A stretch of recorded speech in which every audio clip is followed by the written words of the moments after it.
Hello everyone, प्रभात exam के YouTube channel में आपका स्वागत है। आज इस वीडियो में हम बात करेंगे माता पिता का सपना पूरा करना यानी कि यूपीएससी। लेकिन अगर आप इस चैनल पर नए हैं तो इस चैनल को अभी सब्सक्राइब कर लीजिए और उस बेल आइकन को भी क्लिक कर लीजिए ताकि आप हमारे अपडेट्स कभी भी मिस ना कर पाएं। तो शुरुआत करते हैं इस वीडियो से। दोस्तों, हर किसी का एक सपना होता है और वो उस सपने को पूरा करने के लिए हर वो काम करता है जो जरूरी है। कहते हैं कि सपने वो नहीं होते जो आप सोते हुए देखते हैं, पर असली सपने वो होते हैं जो आपको सोने ही नहीं देते।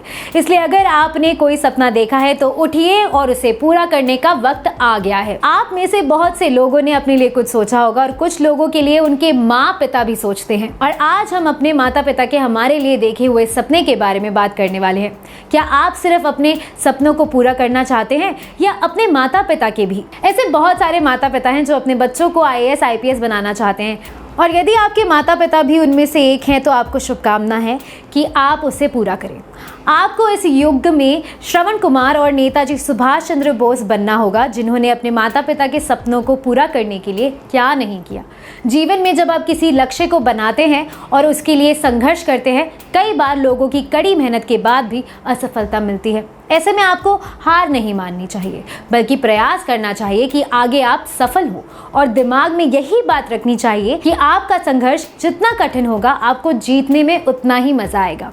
किसी भी लक्ष्य को पाने के लिए ईमानदारी और लगन से आपको अपने प्रयास को करते रहना चाहिए। आपको तब तक प्रयास करते रहना चाहिए जब तक आपको लक्ष्य प्राप्त ना हो जाए। जीवन में जब आप किसी भी लक्ष्य के लिए संघर्ष शुरू करते हैं तो बाधाएं आपका रास्ता रोकने का प्रयास करती हैं, पर बुद्धिमान व्यक्ति उन बाधाओं से घबराता नहीं है। ऐसे बहुत सारे आपको उदाहरण मिलेंगे जहां बहुत सारे आईएएस टॉपर्स ने यूपीएससी की परीक्षा सिर्फ इसलिए दी क्योंकि उनके माता पिता उन्हें आईएएस देखना चाहते थे। ऐसे ही एक शानदार उदाहरण है शेखर कुमार का, जो साल 2010 बैच के IRS ऑफिसर हैं। हद साधारण से परिवार से ताल्लुक रखने वाले शेखर कुमार डीएम नहीं बनना चाहते थे, लेकिन उनके माता पिता का सपना था कि उनका बेटा सिविल सर्विस में जाए। ऐसे में शेखर कुमार ने अपने माता पिता के सपने को अपना बनाया और उसे पूरा करने की कोशिश में लग गए। लेकिन शेखर कुमार का ये सपना साकार करना इतना आसान नहीं था।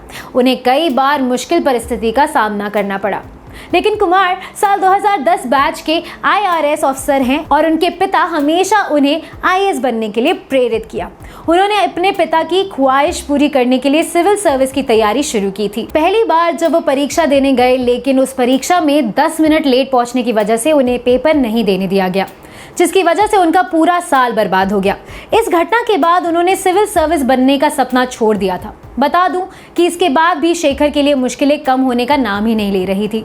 शेखर के माता पिता सिर्फ 10वीं तक ही पढ़ाई कर पाए थे। ऐसे में उनके माता पिता चाहते थे कि हमारे बच्चे उस मुकाम तक पहुंचे जहां तक हम नहीं पहुंच पाए। इस बीच शेखर के परिवार में एक ऐसा हादसा हुआ जिसकी वजह से उन्हें पढ़ाई ही छोड़नी पड़ी। उस वक्त उनके लिए माता पिता अधिक महत्वपूर्ण थे। दरअसल शेखर के माता पिता कार एक्सीडेंट में बुरी तरह से घायल हो गए थे। इस एक्सीडेंट में मां पैरालाइज हो गई थी, जबकि पिता कोमा में चले गए थे। उस दौरान शेखर और उनके भाई दोनों को ही पढ़ाई छोड़नी पड़ी। इस एक्सीडेंट के बाद पिता डिप्रेशन में चले गए थे, लेकिन मां के विश्वास ने उन्हें फिर से उठने के लिए हौसला दिया। शुरू के दिनों की पढ़ाई उन्होंने बिहार से ही किया, लेकिन 10वीं के बाद वो दिल्ली आ गए। शुरू में शेखर सिविल सर्विस में नहीं बल्कि एक प्रोफेसर बनना चाहते थे, लेकिन 12वीं के बाद उनके पिता चाहते थे कि वो इंजीनियरिंग करें।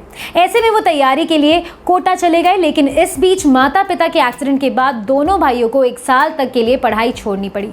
माँ के कहने पर शेखर कपूर ने फिर से पढ़ाई शुरू की और उन्होंने दिल्ली से ग्रेजुएशन की पढ़ाई पूरी की। ग्रेजुएशन पूरी करने के बाद वो अपने पिता के सपने को साकार करने के लिए सिविल सर्विस की तैयारी में जुट गए। इस एक्सीडेंट के बाद शेखर का आत्मविश्वास भी काफी कम हो गया था, लेकिन पिता के प्रोत्साहित करने पर तैयारी शुरू कर दी। एक बार परीक्षा छूटने के बाद उन्होंने बैंक की भी परीक्षा दी थी, जिसमें वो सिलेक्ट हो गए थे। इसके बाद मां के कहने पर उन्होंने फिर से यूपीएससी की परीक्षा दी, जिसमें वो सिलेक्ट हो गए। कई बार सफलता मिलने में थोड़ी देरी हो सकती है, पर अगर आप कड़ी मेहनत और संघर्ष जारी रखते हैं तो आपको सफलता अवश्य मिलती है। और जितना कड़वा आपका संघर्ष होगा, जीत का स्वाद उतना ही मीठा होगा। इसलिए अगर आपको जीवन में कुछ भी प्राप्त करना है तो संघर्ष से घबराए नहीं। मुश्किल आती तो है, आने दीजिए, डट के सामना करिए। इस वीडियो में फिलहाल बस इतना ही। ऐसी कई और वीडियोस को देखने के लिए देखते रहिए प्रभात एग्जाम का यूट्यूब चैनल, और इस चैनल को सब्सक्राइब करना मत भूलिएगा और बेल आइकन को भी क्लिक करना मत भूलिएगा।